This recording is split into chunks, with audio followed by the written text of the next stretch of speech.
नमस्कार दोस्तों, मायावती जी ने यूपी में इंडिया गठबंधन के साथ ना जाने का जब से ऐलान किया है तब से बीजेपी घी के दिए जला रही है और बहुत लोगों ने इसे पत्थर की लकीर मान लिया है। लेकिन मायावती जी का काम करने का तरीका ऐसा है कि वो दाएं हाथ से क्या कर रही हैं उनके बाएं हाथ को भी नहीं पता चलता। मायावती जी ने आज से 5 साल पहले कहा था, जो गठबंधन है तो ये स्थायी है, लंबा चलेगा, आगे भी चलेगा। लेकिन चला कब तक आपको मालूम ही है।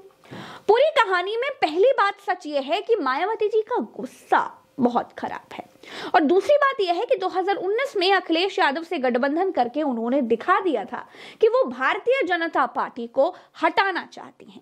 लेकिन मायावती जी हारी हुई बाजी नहीं खेलना चाहती। मायावती राजनीति की पक्की खिलाड़ी हैं। वो अपने पत्ते अपने हिसाब से खोलती हैं। मायावती राजनीति में मोल तोल करने वाली नेता नहीं है, मतलब बार्गेनिंग उनके स्टाइल का हिस्सा नहीं है। वो सही समय पर सीधा फैसला लेने वाली मुख्यमंत्रियों में से एक है और कब कौन सा फैसला ले लेंगी ये किसी को नहीं मालूम है। और इसीलिए अखिलेश यादव को जब उन्होंने गिरगिट कहा तो अखिलेश यादव ने उसे अपनी भाषा में रंग बदलने वाला कन्वर्ट कर लिया।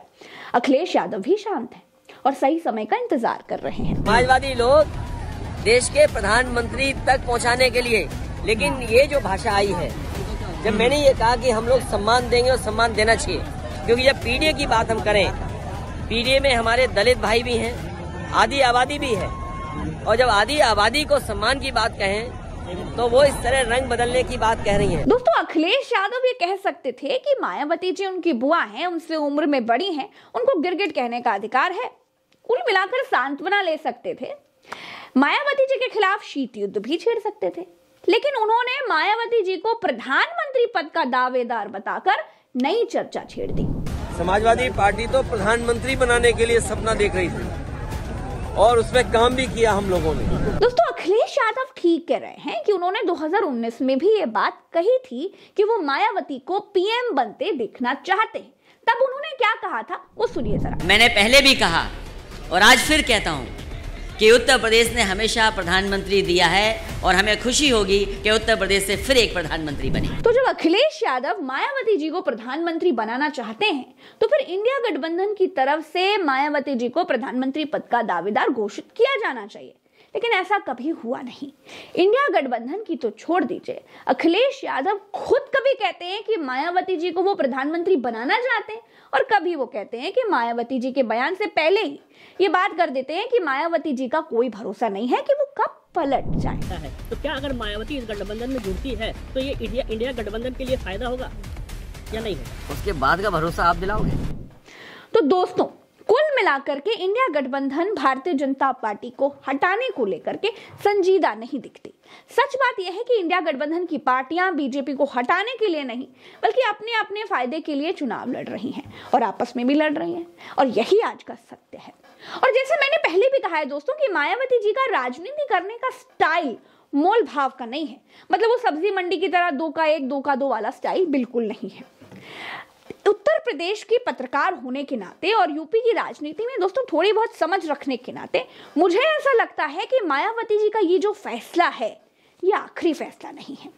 इंडिया गठबंधन को पहले अपने घर को व्यवस्थित करना होगा और फिर किसी नए मेहमान को बुलाना होगा, क्योंकि देखिए कलह वाले घर में तो भिखारी भी भीख मांगने के लिए नहीं आता। तो मायावती जी तो उत्तर प्रदेश की 4 बार की मुख्यमंत्री हैं, लिफाफा देख करके ही मजमून समझ लेती हैं। शर्मा जी की मायावती ने आप अपने जन्मदिन पे कह दिया है कि वो अकेले चुनाव लड़ेंगी, वो विपक्ष के गठबंधन में नहीं शामिल होंगी। तो अब सवाल ये है कि बीजेपी को इससे फायदा होगा या गठबंधन को इससे फायदा होगा? फिलहाल तो बीजेपी को फायदा होता नजर आ रहा है, क्योंकि उनको तो उनकी नजरों में तो गठबंधन बिखर गया ना। और ये बात तो मैंने अब आज अपने मायावती अपने जन्मदिन पे ऐलान कर रही हैं। ये तो मैंने काफी दिन पहले यहाँ न्यूज चैनल्स पे बोल दिया था कि जब तक इलेक्शन डिक्लेयर नहीं होते, आचार संहिता नहीं लगेगी, तब तक हर पार्टी इधर उधर भागेगी। अब जैसे ही उन्होंने मुंह खोलना शुरू करा, उनके ऊपर ईडी और सीबीआई और आईडी की तलवारें लटक गई हैं। तो जाहिर सी बात है उन्होंने अपना रुख स्पष्ट करना था। अब उन्होंने फिलहाल मैसेज क्लियर कर दिया है कि जी मेरे ऊपर हाथ मत डालना, हाथी पार घोटाले की वजह से, और इसलिए मैं अलग लड़ रही हूँ। मैं गठबंधन को फायदा नहीं पहुँचाने वाली। फिर 15 दिन बाद आप देख लेना, उनका बयान आ जाएगा कि नहीं, देश हित में देखते हुए मैंने गठबंधन में जाने का फैसला करा है। भाई लोग क्या कहते हैं, लोग क्या चाहते हैं उल्टा चश्मा यूसी लोगों की राय को महत्व देने वाला भारत का पहला चैनल है और मैं उत्तर प्रदेश की पहली महिला पब्लिक रिपोर्टर हूं। इसीलिए दोस्तों आपको लोगों की राय भी जाननी चाहिए कि लोग क्या चाहते हैं। देखिए, अकेले मायावती इन जितने विपक्षी हैं सब पे भारी है। किनको होगा? इन्हें, राहुल जी को इनको फायदा होगा, इनको मायावती के लिए, दोनों के लिए। हाँ। दोनों को इन्हीं को फायदा होना चाहिए।